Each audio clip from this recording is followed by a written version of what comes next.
Hello, my friends, and welcome back to the Corral.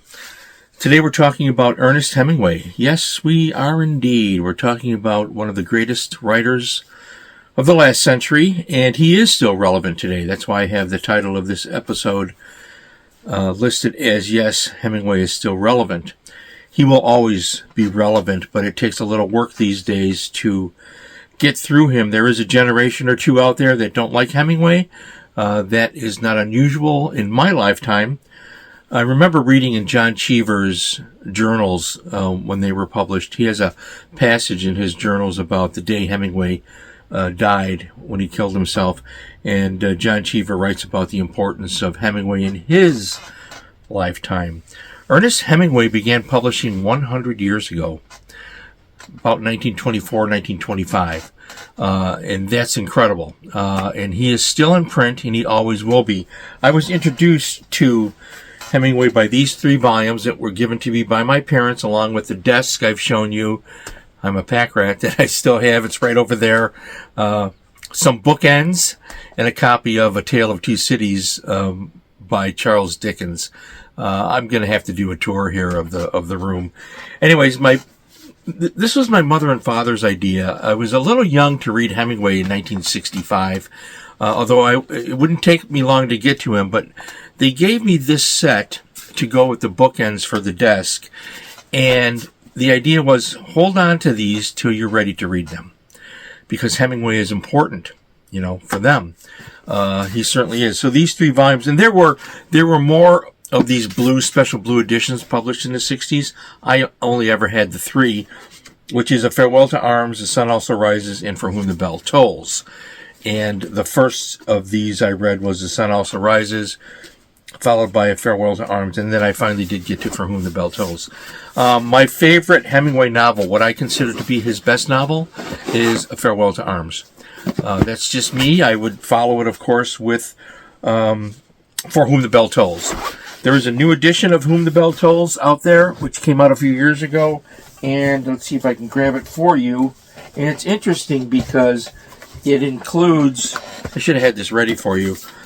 This new edition from a few years ago includes the original endings in various drafts in the appendix, and it's fascinating to read. Great edition to have in your home library of For Whom the Bell Tolls. And it is a great book. It is one of the classics of literature. We're going to talk about Hemingway, and we're going to talk today, I say we are, it's a one-sided conversation I'm having here. I'm the omniscient voice in this episode. We're going to talk about the short stories. I believe that Hemingway's best work, outside of a few novels, is really in his short stories. This is a collected edition, and I have a copy up north, which I've shown you in a different episode with a different cover. It's the same book, The Complete Short Stories of Ernest Hemingway. The reason I have 2 copies is because I return to Hemingway all the time.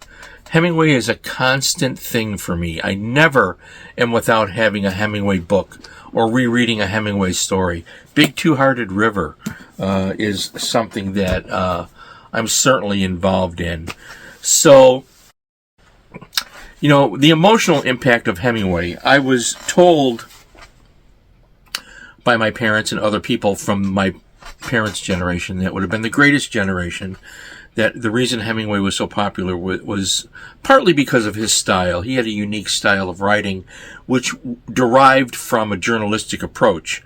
And he has some famous quotes out there on writing, which I'm sure you've all seen. They pop up on Facebook. Write the first true sentence, followed by the next. All of that is great. His style is certainly alluring. It certainly is appealing. It certainly has resonance to readers today.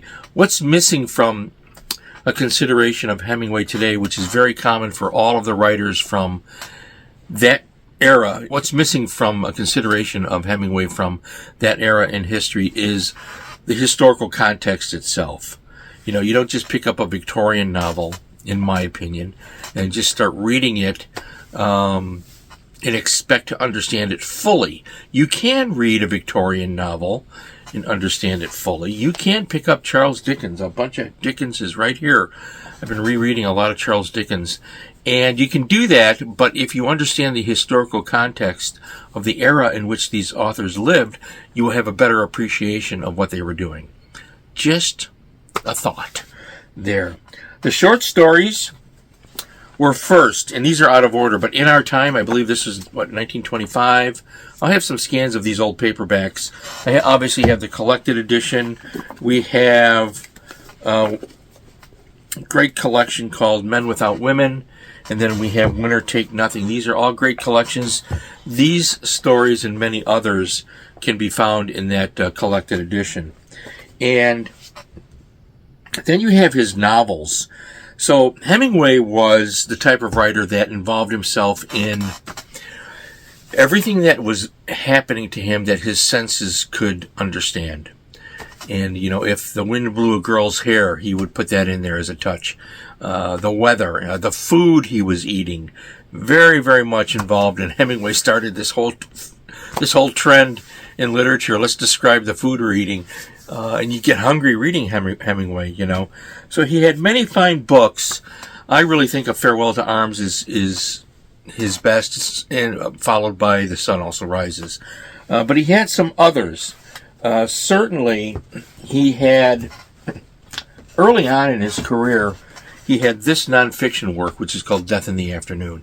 This is a long book. It's illustrated with photographs from going to Spain and watching the bullfights. He met the bullfighters, he befriended the bullfighters, and he wrote about this. He wrote about this sport called bullfighting, and this was a bestseller. This made his reputation as a macho man. The macho lifestyle that he lived very much would be a part of his image for the remainder of his life. Big game hunter.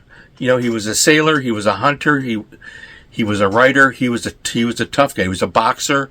Hemingway's image preceded him, and it kind of worked against him.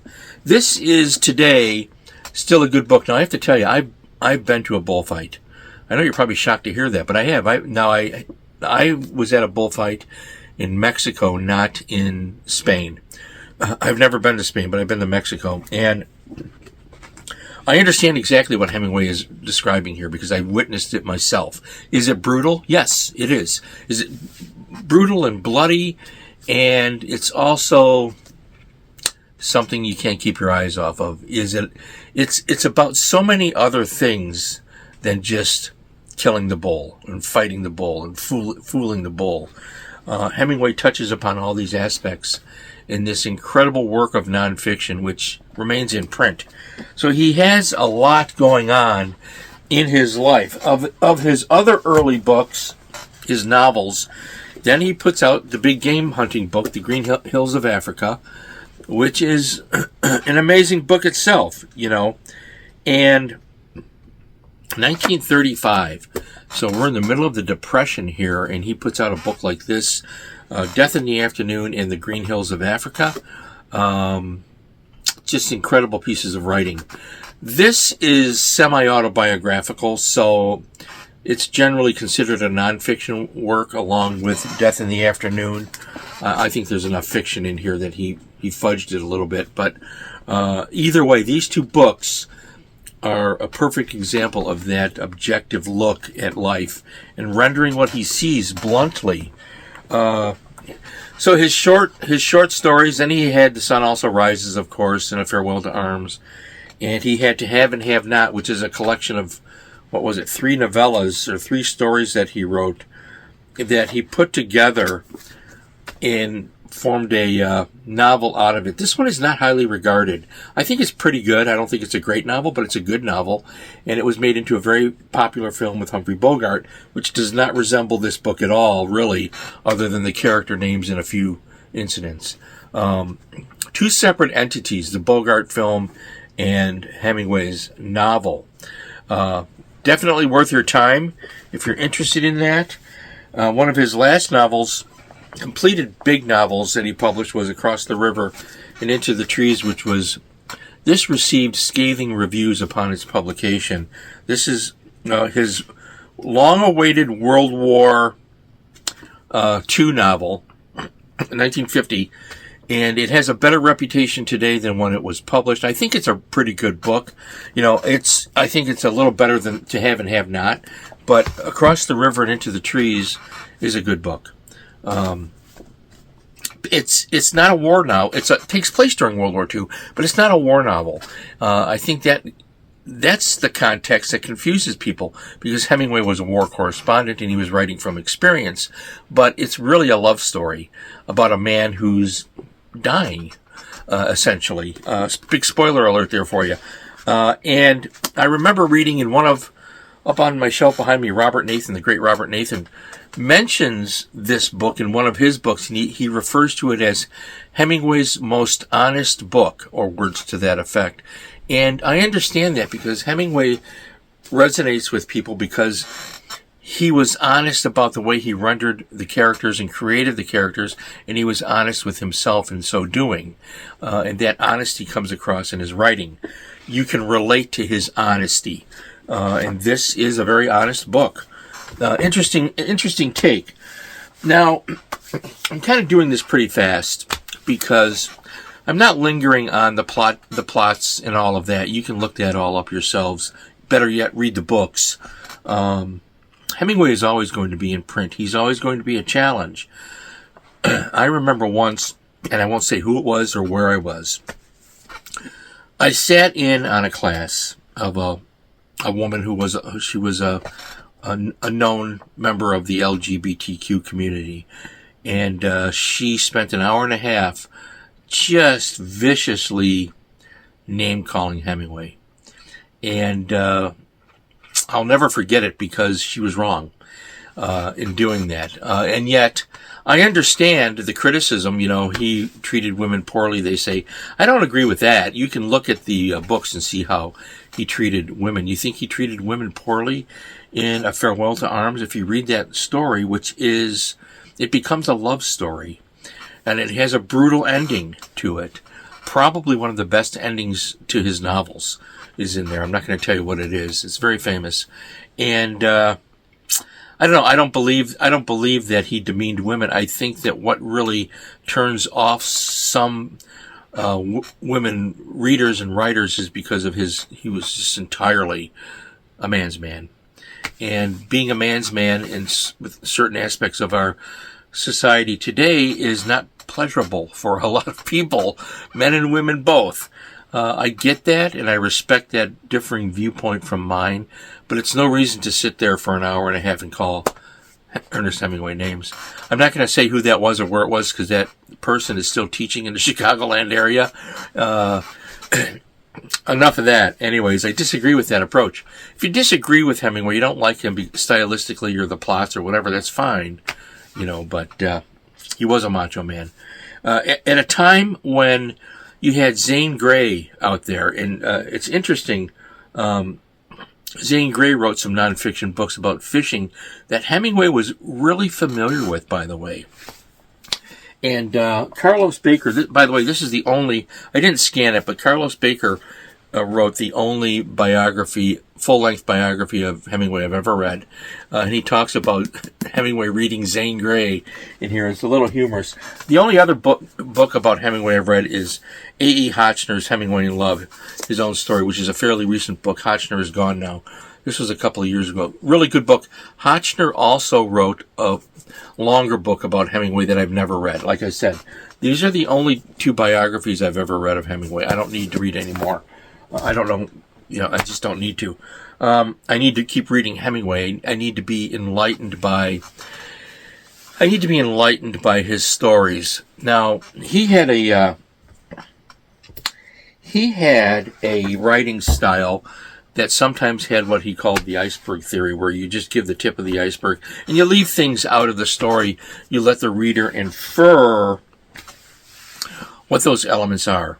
In one of his more famous stories, and I don't remember which anthology it first appeared in, it's called Hills Like White Elephants, and it must be in Men Without Women, which is another great collection. Yeah, Hills Like White Elephants is the third story in Men Without Women. So this is a 1930s story, and in that story, it's really a very short story, what, 3-4 pages. And it has a man and a woman sitting in a cafe. They're looking at the hills, which remind the woman of white elephants in the distance. You can see that as an analogy. And they're discussing something that's going to happen to her, which you will infer and believe is an abortion, and that would be a correct interpretation, but it is never specifically stated. In other famous stories, such as Big Two-Hearted River, you have to look for textual evidence, and you'll find that the textual evidence of your supposition doesn't always exist in Hemingway's stories. For example, Big Two-Hearted River, which I read every year, at least once. It's a 2-part story, and it's about Nick Adams, his famous character, coming back from the war, emotionally trying to get it together, so he goes fishing. He never specifically states that. And I've gone through that story, I don't know, line by line. It's inferred. And if you're familiar, again, with the context of history, and if you're familiar with some of the other Nick Adams stories, you'll know that he was in the war, just as Hemingway was. We're talking about World War I. And you pick up on what's happening with Nick Adams as he's fishing Big Two-Hearted River, which is up in Michigan. Lots of analysis and approaches to literary analysis that you can determine what works for you on your own. None of this should detract from the appeal of Hemingway as just an old-fashioned great storyteller, a farewell to arms. I just think he's fantastic. That's why I refer to him all the time. Now, I have to mention, to end this up here, I have to mention that after Hemingway died,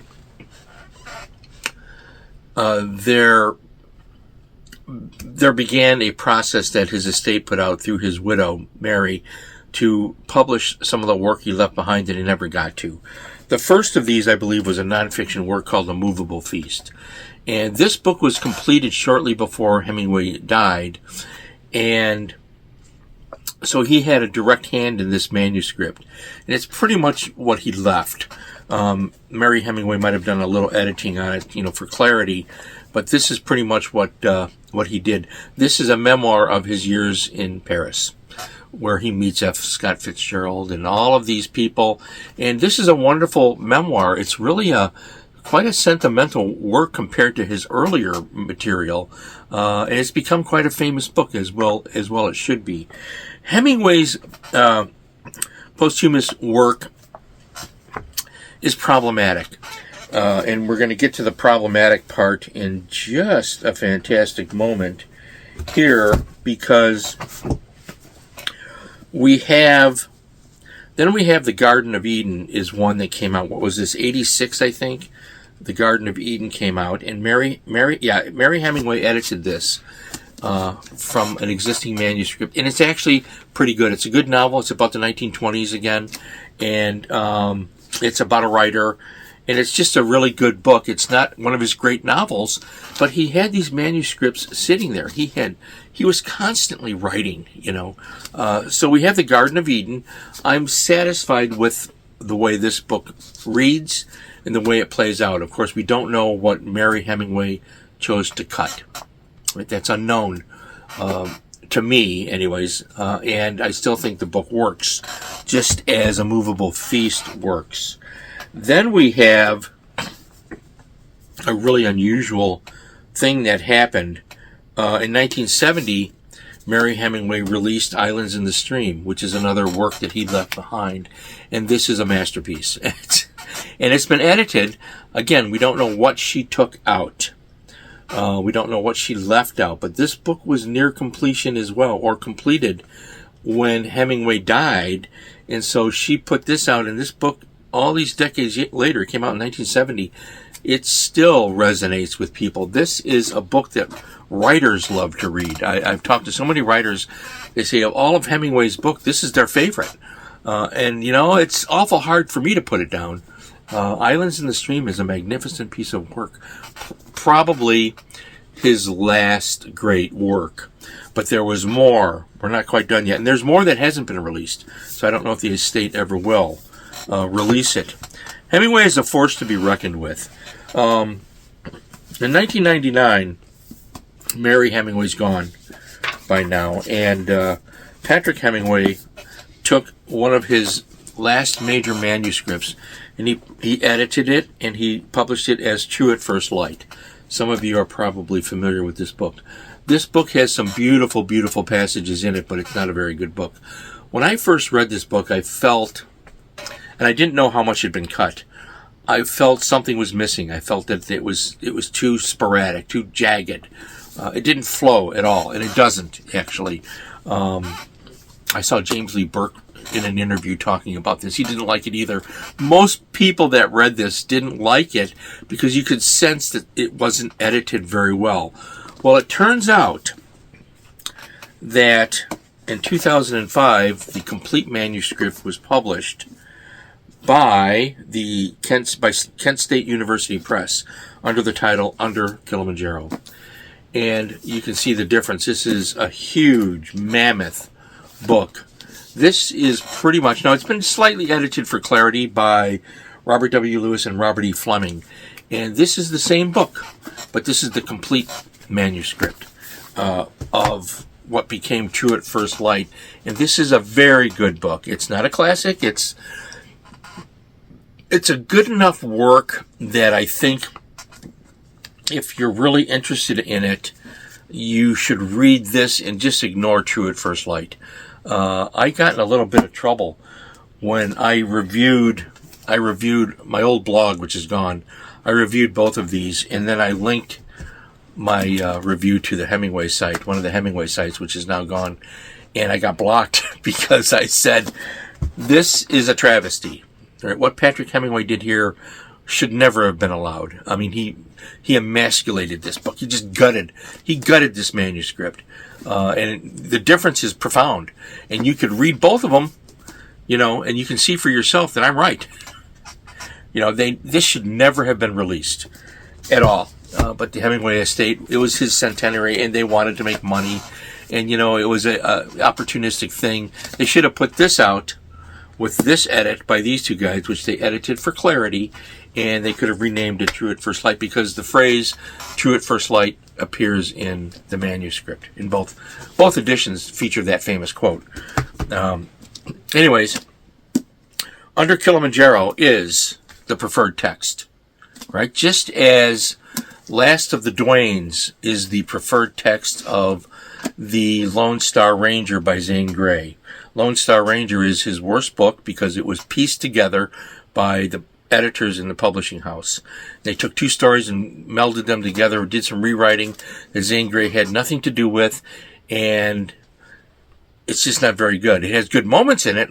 The Lone Star Ranger has good moments in it, but it was originally, that story was Last of the Duanes, and you can find that book on Amazon. It's been on the market for quite a few years now. Last of the Duanes is the original text that was mixed up and mashed up by the publisher and published under the title The Lone Star Ranger. Last of the Duanes is a great, great book. So you see how it works. So with Hemingway, you worry, how much was cut from Islands in the Stream. I don't know. But I do know that whatever the editing was that happened here, Mary Hemingway, his wife, knew better than anyone what he needed to have done with his manuscripts. And that's why A Movable Feast, The Garden of Eden, and Islands in the Stream are all three great books published after his death in the Hemingway canon. So I have babbled on about Hemingway a bit here. I want to bring up a picture. I'm going to bring up a picture over here of Hemingway with Kilimanjaro in the background.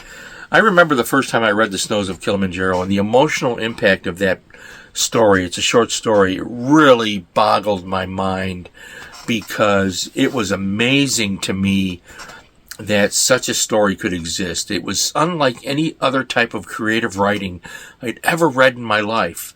And Hemingway's stories have that effect for those of you interested in creative writing and in the arts in general, in life in general. You may not like the idea that he was a big game hunter. That doesn't mean he was a bad person. You may not have liked the fact that he was a macho man. but he was, and that's just the way it played out. His books are still worthy of your time. If you're uncertain of this, be sure to read A Farewell to Arms. The photograph I'm showing you of Hemingway with a shotgun in his hand at Kilimanjaro is a poignant photograph because the shotgun he's holding in his hand is, I forget the name of the brand, but that's the gun he used to, shall we say, write his last chapter. And that, my friends, is a long-winded way to tell people Hemingway, encourage you to read Hemingway, tell you he's relevant. He will always be relevant. He is worthy of your time. And I wish all of you the very best in your future reading endeavors. Stay well, please. Stay happy. Feed your brain. Read a book.